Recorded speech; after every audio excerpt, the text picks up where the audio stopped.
Ini jalan raya Pulau Karas yang telah hancur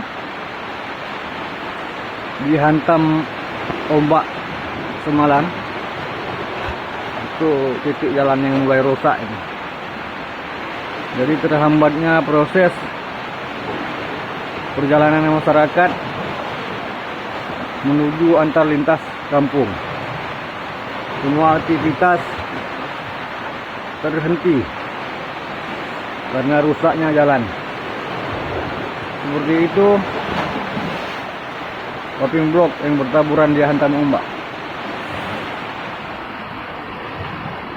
Hujan pun tak berhenti, ombak mulai naik lagi.